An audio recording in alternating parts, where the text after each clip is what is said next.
We're here to argue that revoking permanent normal trade relations with the People's Republic of China is not in the best interest of American families, American workers, or American businesses.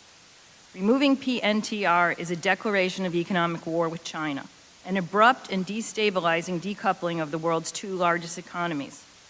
It will hurt the United States and undermine ongoing efforts to work with like-minded countries to reduce our exposure to China. First, let's consider American families.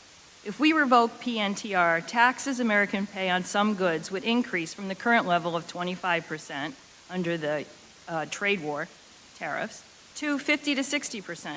In some cases, even rising to 90 to 100%, such as in the case of children's toys. Let's look at our two top imports from China, laptops and cell phones. The immediate effect of revoking PNTR would be to place a new 35% tax on these goods, even as U.S. companies are already engaged in moving their supply chains to alternative sites.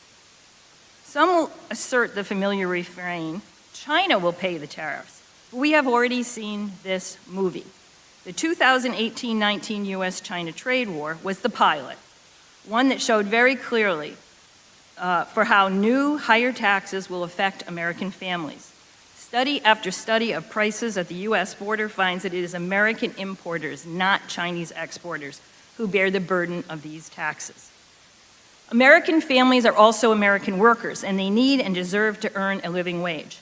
Declining opportunities in manufacturing have a long history, as the number of manufacturing jobs was declining well before we granted China PNTR. Part of this decline is due to rising U.S. manufacturing productivity. While we hear about the hollowing out of the U.S. economy, the value of American manufacturing output, now $2.5 trillion, has grown steadily from 2001. It is indisputable that some American workers have been hurt by imports and outsourcing. But the answer is not to bring back jobs that are now going to Vietnam and Thailand. These activities cannot pay a living wage. The issue at debate is not whether some workers have been hurt by import competition. The issue is whether revoking PNTR will help them. We robustly assert that revoking PNTR will not help the American worker. The impact of the 2018 trade war shows why more tariffs on Chinese imports will not help American workers. Revocation will hurt U.S. manufacturers. U.S. manufacturers use Chinese-made intermediate goods to remain competitive, both domestically and in foreign markets. In fact, it's medium-sized manufacturers that rely most on these inputs. High tariffs on Chinese intermediate goods will put thousands of manufacturing jobs at risk.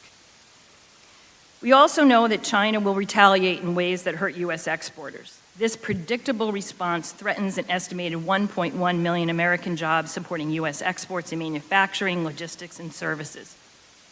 Revoking PNTR will create jobs, just not in the U.S., in Vietnam, Thailand, and Mexico.